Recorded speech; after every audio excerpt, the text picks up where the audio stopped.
What is going on, everybody? So I haven't made a video of me actually riding in a while. So today when I was riding, my track was getting pretty gnarly and I thought, hey, why don't I make a video talking about how to go through a corner like this. So this corner is pretty weird. When you go through it, it's pretty much three corners in one. It's got three kind of hooks in it.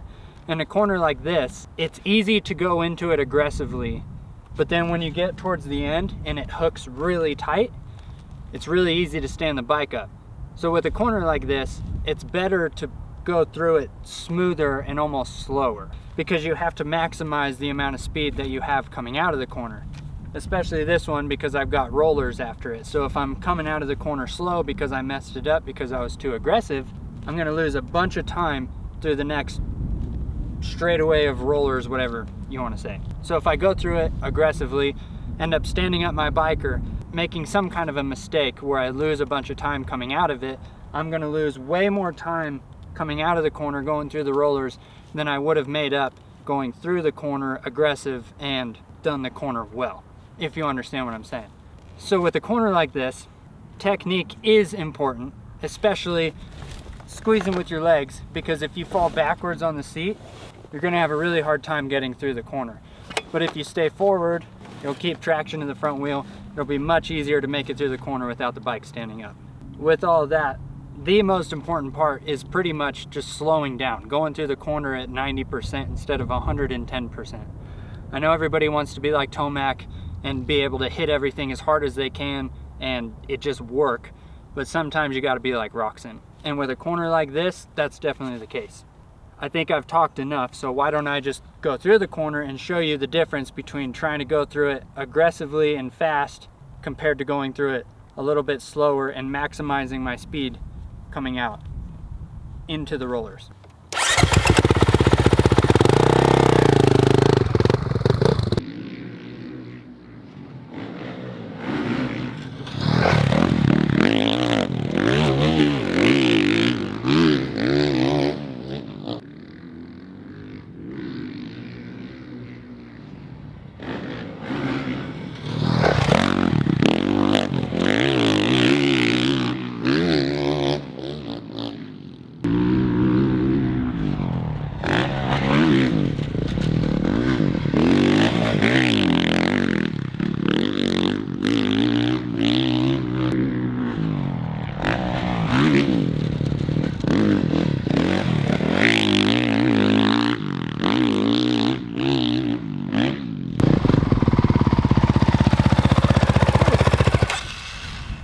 Okay, so obviously sometimes if you go through it fast and aggressive, like I said, 1 out of every 10 times maybe, it can be super fast.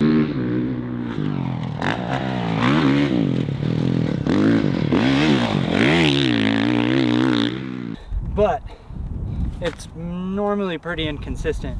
So in a sprint lap, you can try to be aggressive. But when you're in the motos, just taking it down 10% can help you a lot, because it'll maximize your speed coming out of every corner. You may sacrifice a little bit in the corner, but the amount of speed that you'll have coming out compared to if you made a mistake is going to be huge.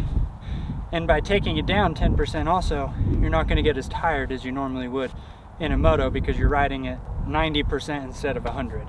So with a corner like that where it hooks a lot, that's something to keep in mind.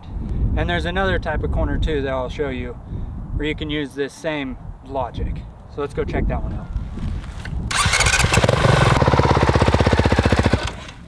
Okay, so this corner, can you even see it? So this is another corner where you can use that same logic.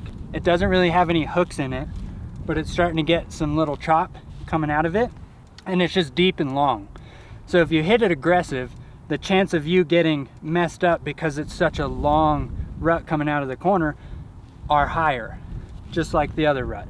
So if you do this one the same way, where if you're just at 90% and you can get through the rut smooth and clean, it'll be faster than if you try to go super aggressive, mess up, pop your front wheel out of the corner, all the same kind of stuff. So again, let me show you the difference, show you what I'm talking about between trying to go through it super aggressive and going through it smooth at like 90% to maximize your speed coming out of it. And honestly through it with a corner like this because it is so deep and so long. So yeah.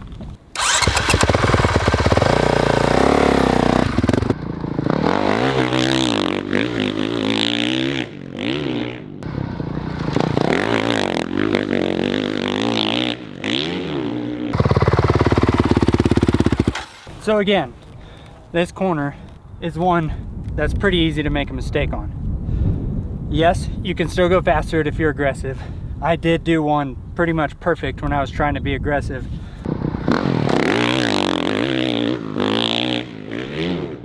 But that comes with I'm fresh right now.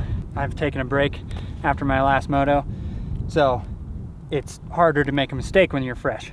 This is something that you gotta think about when you're halfway into a moto, starting to get pretty tired, and you want to save as much time as you can while saving energy. It's good to just back off a little bit, stay super smooth, keep your technique good. Smooth is fast. That honestly is the case. Just go watch Roxon International and you'll see. So yeah, I hope you guys learned something. Yeah, you can take this to pretty much any section of the track. It doesn't have to be a corner. It can be jumps, it can be sand whips, it can be braking bumps, it can be straightaways, it can be literally anything. Any section that is really hard to go through when you're tired aggressively. Now a perfectly smooth corner, yeah, go for it. But if it's got hooks in it, if it's really long and got not braking bumps, acceleration bumps coming out of it, just something to remember. So yeah, hope you guys learned something. As a bonus real quick, the jump that's after this corner, I did not build the face right, and it's got a little kicker on it. So I have a low line off the side, and I want to show you the difference of taking the low line versus how I have to hit the jump because I built a kicker on it. That's it. So yeah, okay, let's go check that thing out.